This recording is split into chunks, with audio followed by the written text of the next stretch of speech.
go there either. There's hospitals and doctors. Yeah, there are. But no, I would love to have gone, but morning I still.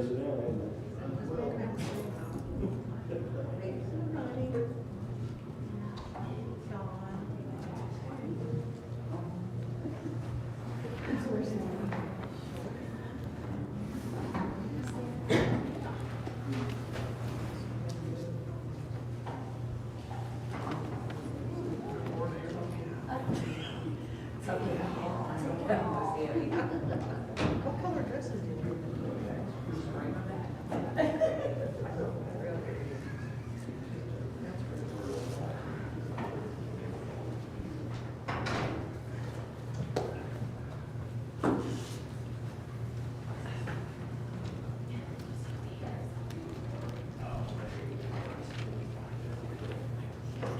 All right, good morning. It's amazing how some things just never change. You leave for 2 weeks, you have your dad fill in for you, and you're still in the same verse when you get back. I don't know how that's possible. I was hoping to get like the last 5 verses of chapter 12 today, but no, it's good to be back. It's been two weeks of travel and things, so it's really nice to be back to worship here this morning and Bible study. Hopefully we can all gain from this. Starting into chapter 10, I went back and listened and watched. It looked like maybe we got through verse 1 or 2. But we'll just kind of hit it here. Would anyone like to read maybe 1 through 7, verses 1 through 7 of chapter 10?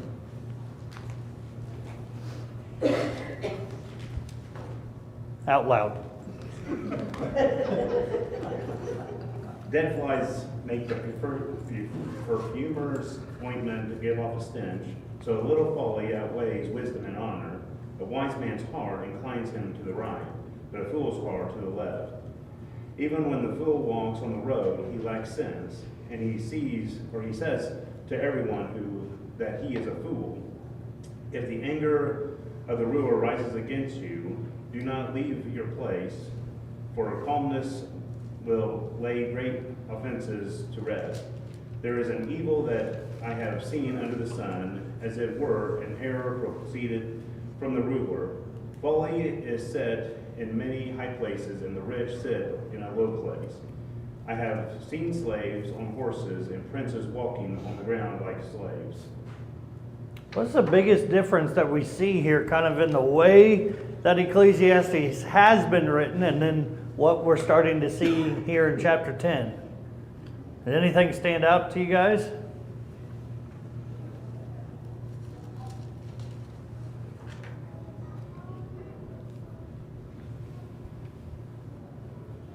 Maybe it's been more personal, like to the individual and the things that you should and shouldn't do. It has been, or it is? It has been. It has been. Okay. Yeah. Anybody else feel a transition?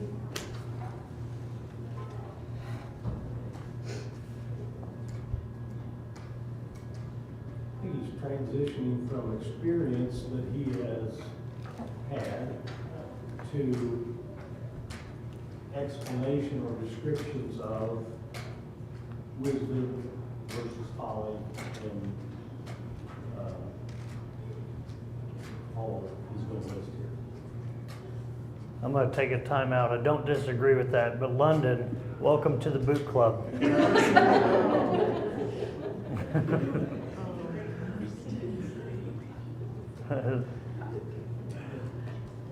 I think that's one of those things, Donna, how you said, it kind of goes from that maybe more personal to, and then Dad, what you're saying, like it's kind of this higher view of foolishness versus wisdom, and you can see kind of like where there was a storytelling and you can put yourself into the story, where now there's this, hey, foolishness is this, wisdom is this, foolishness is this, wisdom is this, foolishness is this.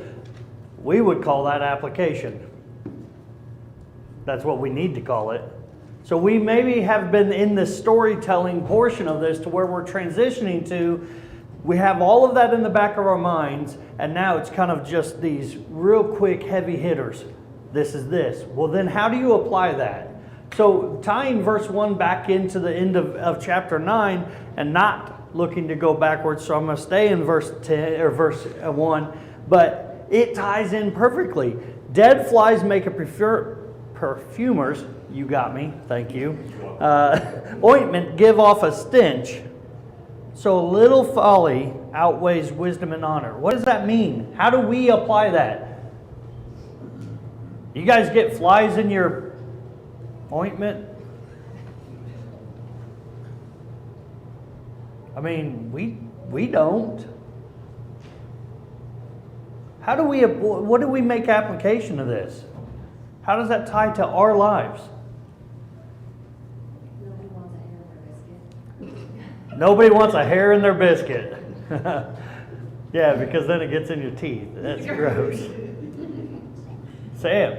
Well, the idea is that flying ointment really doesn't change the smell of the ointment. It's going to remain the same. And the application is that we can be a good person, do one foolish thing, we're still good, but people don't perceive us as good. Yeah, so this may sound gross, but if you get a hair in the biscuit, does the biscuit taste different?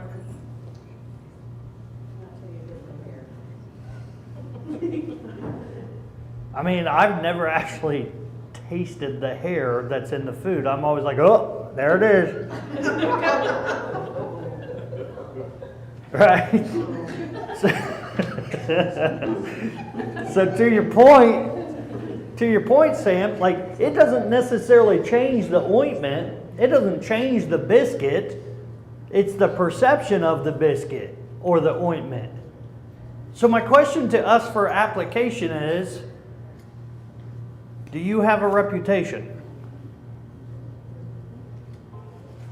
Or do you have many reputations? And what do you think I mean by that? Cole, are you somebody different when you're in this building versus when you're at work? Or do people see you as a consistent? I just say Cole because you're my friend and I can say that. But put your name there. What's your reputation? If you start talking about God at work, are people going to be like, who's this? Are they going to be like, that's a fly in ointment, or that's a hair in the biscuit? That doesn't mix. What's going on here? And then you're like, well, I'm going to Bible class on Wednesday night, or I'm going to study on Sunday morning, or hey, we're going to hang out with our church family. And they're like, are you balancing two different reputations? Or three? We're this way in church, and we're this way in school, and we're this way in sports. I think that's the application for us. Just one little thing can destroy somebody's view on us. So are we consistently giving the same thing to people, or are we giving them something different?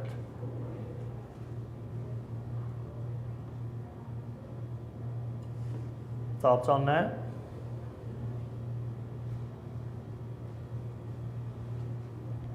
The little part, the little folly, it could be in our lives one time. A little something that we do wrong that somebody observes. Huge difference. Yep. It could ruin our influence on them by just a little something.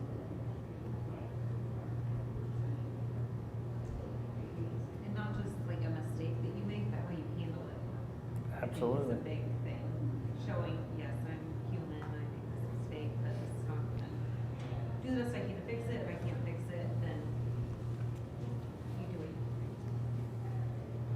Yeah, the way that we handle trials and tribulations, and also the good things. Are we the same person throughout? You know, are we constantly coming back to God being our creator, or does it become about us all of a sudden? I think that's hard to put into practice. Especially as being younger, I can still say that at least for another few years. I'm not as old as Kevin.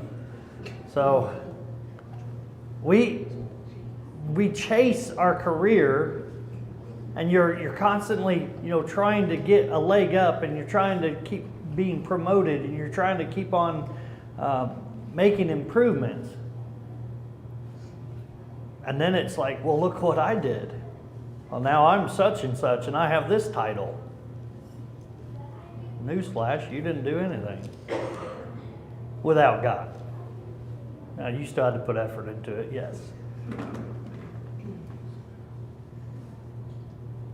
I think it's interesting when we start looking at this, and especially chapter 10, how just that little bit of folly. So what's the New Testament verse that we talk about all the time about a little bit of something? What is it? A little leaven leavens the whole lump. So it can change the view on that people have on you, and then it can also change those around us. So we have to be careful how we're doing that. Verse 2, a wise man's heart inclines him to the right, but the fool's heart to the left. What's the difference between the right and the left? I know we have wise to the right, fool to the left, but give me something else in the scripture from God about right and left. Sheep and goats. And which one's going where? Goats go to the left, sheep to the right. Yep. Goats go to the left, sheep go to the right. And what is the vision of that? What's that supposed to be showing us? Those are going to be those that will go to heaven at final judgment, those that will go to hell. Yeah, so go in Matthew 25 real quick. Kevin, you did a good job with that. Thank you.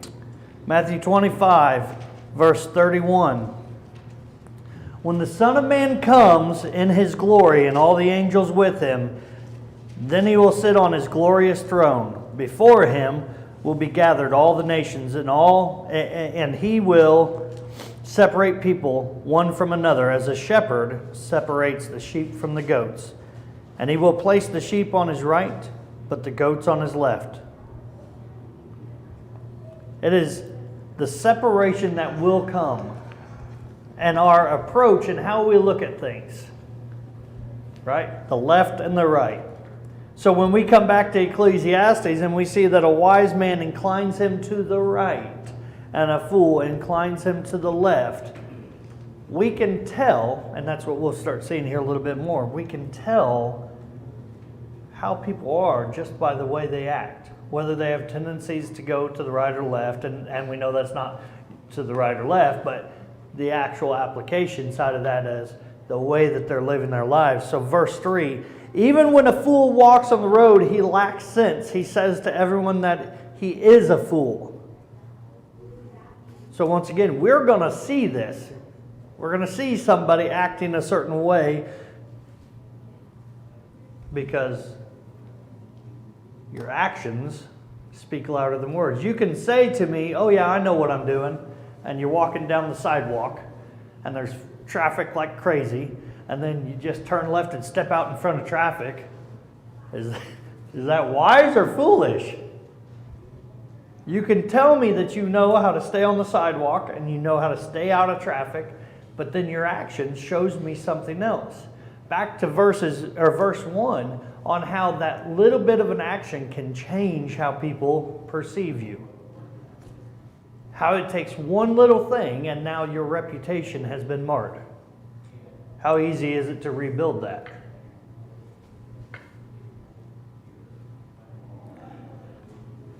But a fool can look so good. Yeah, they can look great doing it. Then the actions and the words start, so, Yeah. I don't know. And that's one of the verses that we'll get to here in a few minutes about the foolish and just the way they appear is in the words. In the words that they use. It's not hard to show yourself a fool. It's hard to show yourself wise. And I would say that just simply because Satan always is telling you that it's about you, and one that's wise realizes that it's not about them. So it's not their show, and they're not, bringing attention to them. I'd say it's easier for us to step into the foolish side of this rather than to be on the wise side. So verse 4, what does this mean? If the anger of a ruler rises against you, do not leave your place, for calmness will lay great offenses to rest. How do we apply this verse?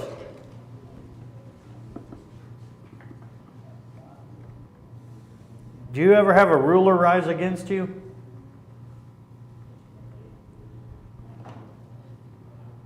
Well, I think our tendency is to, whenever we get attacked or ridiculed, to lash back. And so I think that's kind of what it's saying here is it's better just to stay at home, stay in your place until things have cooled down before you respond to whatever it is. I don't know, Mom, what was that Facebook thing the other day? That there was something about not many people, how many people have been corrected or something like that successfully by going to them and just immediately telling them you're wrong. We don't like to be attacked. So yes, do we have a ruler coming against us? No, not necessarily. But if I come to you, Holly, and I'm like, hey, you, and I have pointed my finger, you are so wrong, versus coming to Holly and being like, hey, I'd like to talk to you about something. And I hope this doesn't come across the wrong way, but breaking your daughter's foot is not okay. It's your ankle. Oh, ankle. Right? The approach is everything. When somebody's mad at you, and I remember talking to one of my uncles, and we talked around this verse, but not necessarily about it. And he's just like, if somebody comes to you, then how are you going to respond? And I said, well, if they feel that way, that's how they feel.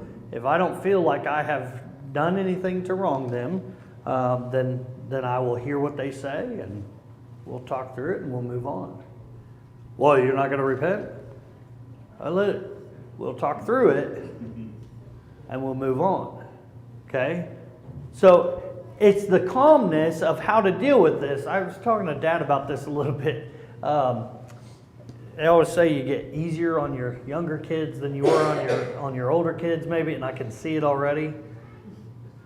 Olivia was having a rough day yesterday morning, and it was just with the events of the week, and then the cousins were still here, and you could just hear it in her voice. She was tired, and her actions weren't being controlled, and she came in. I called her into the kitchen, and I could have just berated her. I could have just put her in her place. And I just had her come next to me, and I just talked to her real softly, and then just asked her to go sit down. Now, we didn't talk about what had happened, but knew that she needed a little bit of time to just chill before I say something to her so that she can understand the message. The me of 7 years ago would have probably just cranked down like I did on JD. Knowing how to take that learning how to take calmness into different situations. When somebody comes up against you, don't get defensive. Sit back. Accept what they're saying. Hear what they're saying without coming up with what they're saying in your mind. Accept what they're saying and then try to seek it and see if there's something that you need to fix. I think too often we're like, I know especially, with mom and dad, like they come at you when you're younger and it's like, you hear wah, wah, wah, the commercial, wah, wah, wah, wah, wah, wah, wah, wah, wah, wah, wah, wah. Because you are already saying what you think they're saying. Or you're already like, yeah, you don't know anything.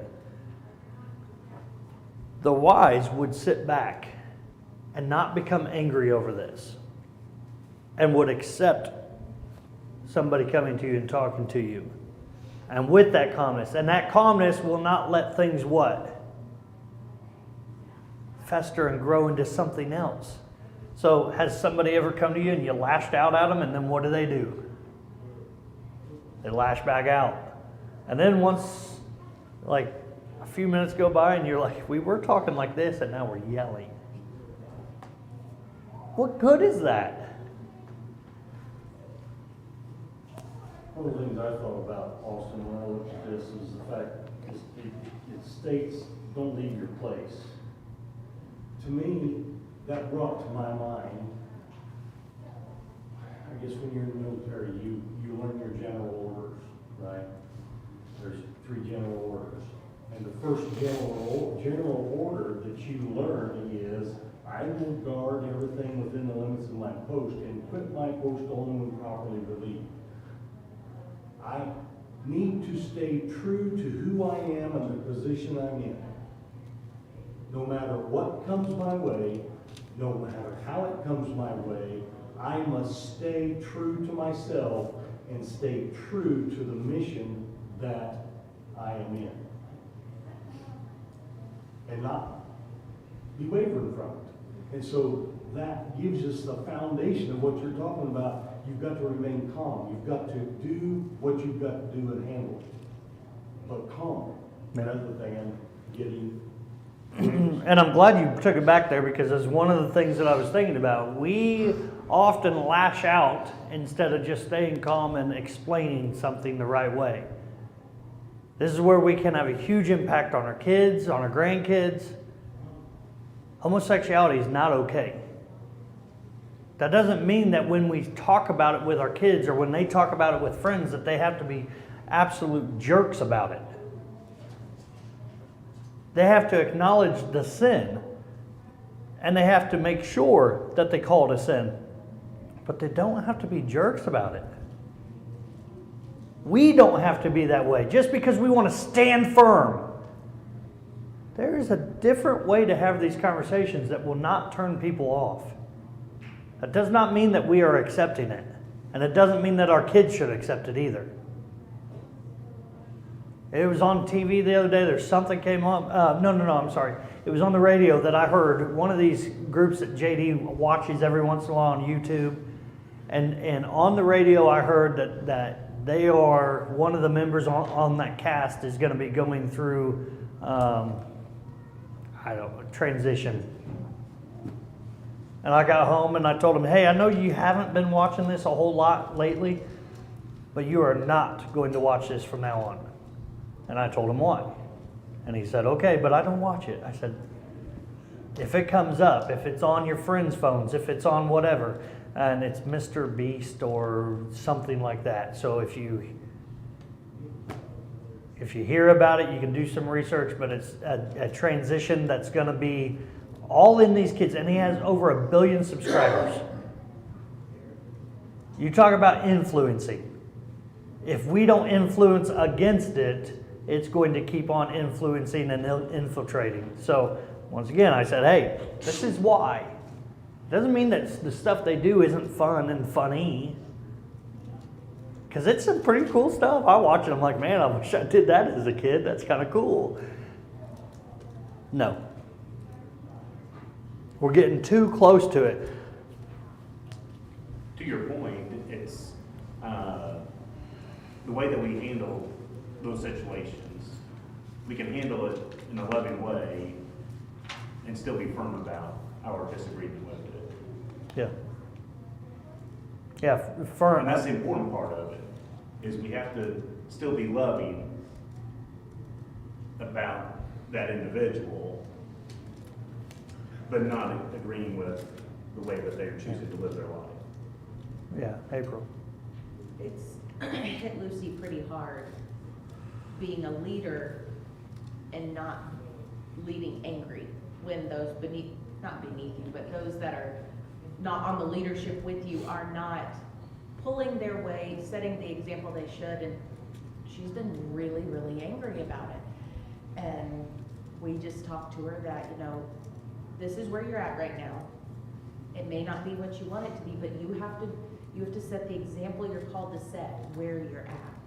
And she came off the field one day last week. She said, "Could you tell I was angry?" I said, "Only when your friend was right next to you and they're kind of dealing with it together." I said, "But I don't think anybody else." She goes, "Well, that's what I was working on, that I would be a better teammate on the field and I'll deal with the rest of it later." But helping them see that, because, I mean, she's my kid. I don't want her having to face these things that she's facing, but she is. And she has the opportunity to grow and be better than I was at that age and dealing with those. Yeah. A few things, Austin. That one, I was going to 1 Peter. And keep a good conscience of that and the thing which you were slain are those who revile your good behavior in Christ will be put to shame. When you have somebody come against you, it sure helps when you're sitting there with a clean conscience, right? What do we tend to do when we are guilty? Deflect, defend, right? Try to turn it around so that it's someone else's fault or whatnot. So walking with a good conscience is a great foundation to, be in a situation like that. I was also thinking that it's talking about when a ruler's temper arises against you. I mean, aren't we to be subject to the rulers? Right? So that's another thing. It's remembering our place in things too, and showing the respect that you need to. And that doesn't mean you have to be best friends with that person or you have to like it, right? But we've got to keep in mind, like, the chain of authority that God has set in place. Now, that's also with the understanding that if it's in contrary to God's word, that's a different story, right? So then, when we're talking about how we handle this, like Kevin was saying, we got to handle it in a loving manner, and it's like, why?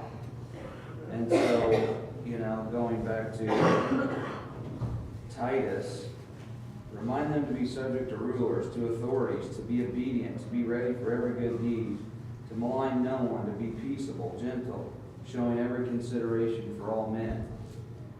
A lot of us that have been in the faith long enough that we tend to skip over verse 3.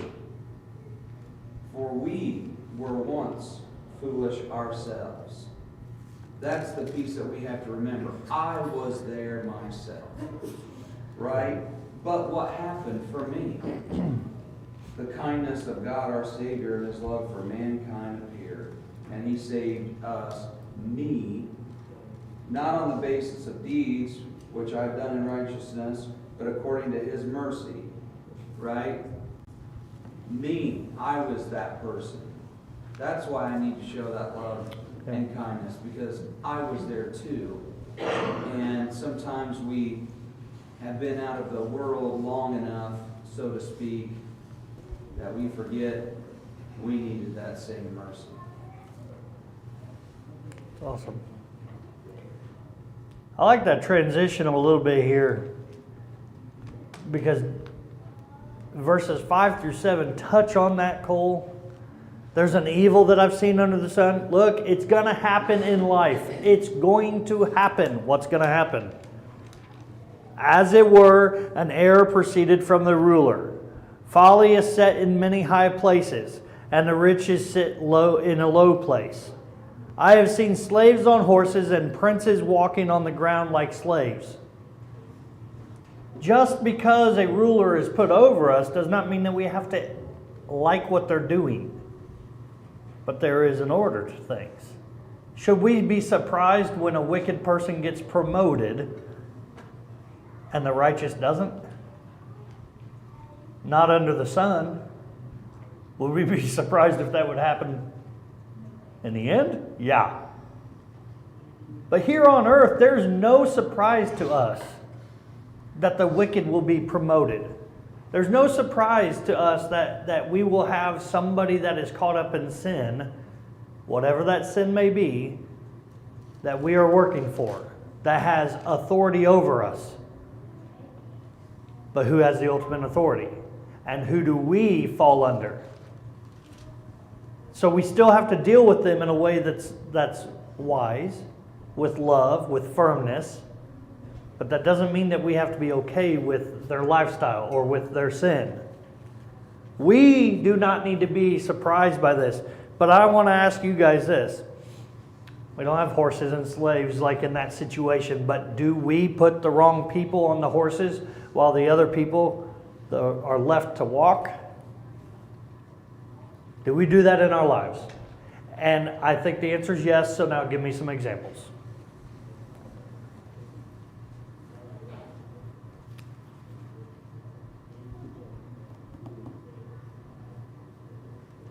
Social media influencers. Yeah. Social media influencers. It is so cool. It's like, hey, did you hear so-and-so? Did you see this? Now, what's the flip side of that? Kevin, did you see what Paul wrote? Which person have we put over the other? Sports are great, and I love sports. They're entertainment. But are we putting these people on pedestals and our kids see them? Kobe Bryant, LeBron, Michael Jordan. Are they seeing these people as being the ones that we're sitting here like, wow, they are so great? Or do our kids see us talking about elder so-and-so? Or deacon so-and-so? Or Miss Donna at church? Miss Connie, when she writes the handwritten notes. Rachel, when she puts all the time into writing cards, making cards, writing cards, sending cards. Are we talking about that and holding those people up for our kids to see? Are we putting them on horses? Or are we just sitting there talking about, did you see all the records Brady made? I was going to say Manning, but for Aaron. Our kids need to know that they need mentors and role models in their lives. But they have to be shown how to and what to look for. And they need to understand what it is to look up to somebody, but understand they're human. Because when that role model falls, that can be difficult. But they're human, so we have to help them understand that. And if we're not talking about those people around us that we're not talking about the right people, that's great. You look up to this person that has, I don't know anything about soccer, but all my students talk about Messi and Ronaldo and all this, and ask me who's my favorite. I'm like, I legit know nothing about them, but can you tell me something besides their records? And so some of them have come in and talk. They can now tell me what foundations he supports and stuff like that. And I'm like, okay, that's great, but who in your life? And helping our kids understand what kind of values and what kind of traits they need in their life, and just so they can see that how those work in the world. Yeah, I love having a good example for the kids to look at, and great example being somebody that's like always on top of it.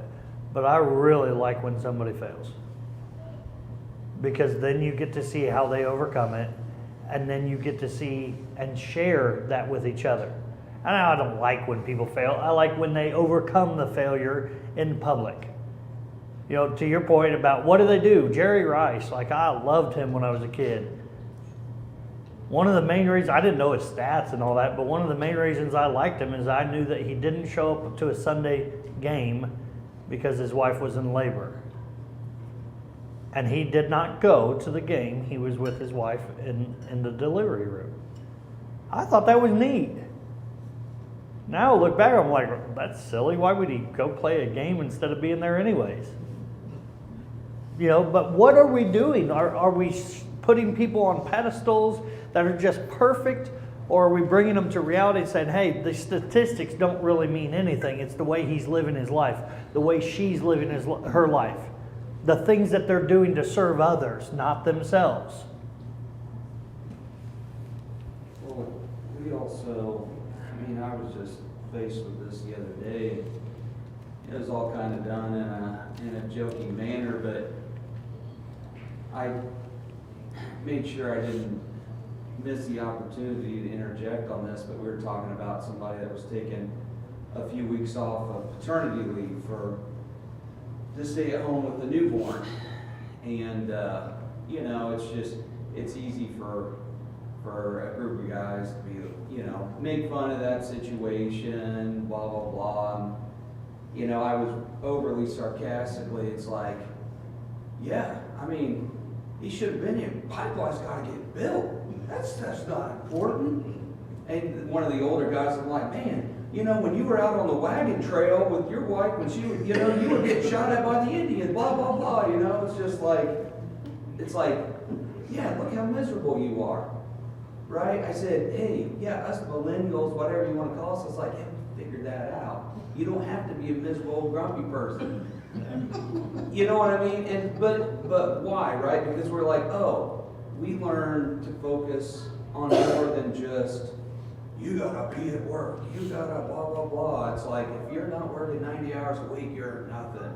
You know, and it's like, that tears people down, right? That's what I'm getting at. It's like, no, you should be taking the time to focus on these milestones in life, these pivotal things that do matter, you know, and affect people, because they will remember that you were doing this, and you can be that example too, and you can change the way, you know, something was viewed by learning and implementing that. And so, I mean, even as adults, it's not just for the kids, it's for all adults in those situations. We still face those same things, right? And so we need to take those opportunities to go, no, this is important. I want to be that place, you know? And So often, let me take that back to the beginning part of Ecclesiastes. There's a time for everything.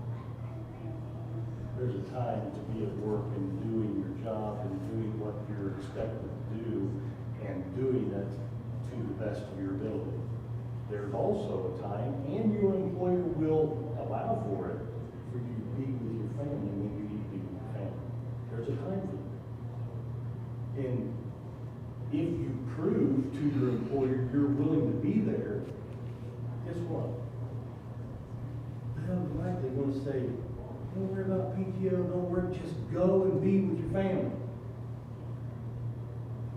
Just do it. Yeah. So, I mean, I have the prime example of that, right? A couple of weeks ago, whatever it was, I take bereavement, and we had Grandpa's funeral, and it's like, this is crazy. And then I'm talking to my boss, and the Kincaids ended up passing, and it was like, man, I don't understand this. And then Carrie's mom.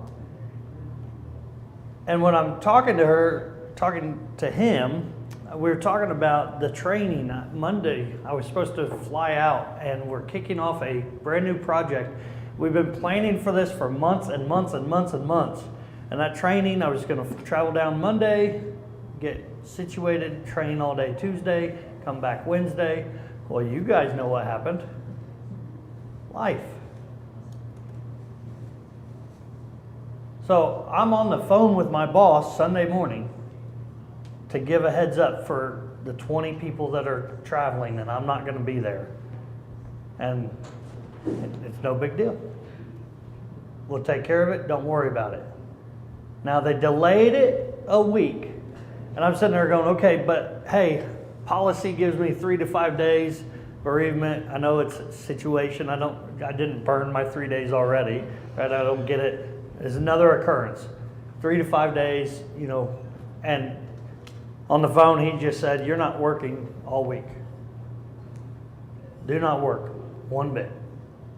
It wasn't a policy says this or policy says that. It's you're not working all week. Take care of your family. So Thursday comes, and I get a text and it says, hey, I'm scheduling to go to Atlanta. I'll fly in there. I'll do the training next week for you. And my response was, no, I will do that. That is my responsibility. And his response back to me was, your responsibility is your family first. There is a time for everything. Now, Carrie and I had already talked about it. We already moved that back a week. I am going to fly out. We're going to go do that training, and then I'm going to come back. But there is a time for things. And we have to put our foot down when the time comes to be with our family, when our time comes to be with our church family, not letting other things get in the way of that, and then taking care of the other responsibilities that we have. Just a little bit of change can mess all this up. And that goes back to the first verse of the day, right? A little bit can mess it up. So be as careful as you can be to not let those things mess it up. We'll transition into 8 through whatever we get through next Sunday. It's fairly good stuff here, so I would ask you guys to be ready for 8 through the end of the chapter. Thanks.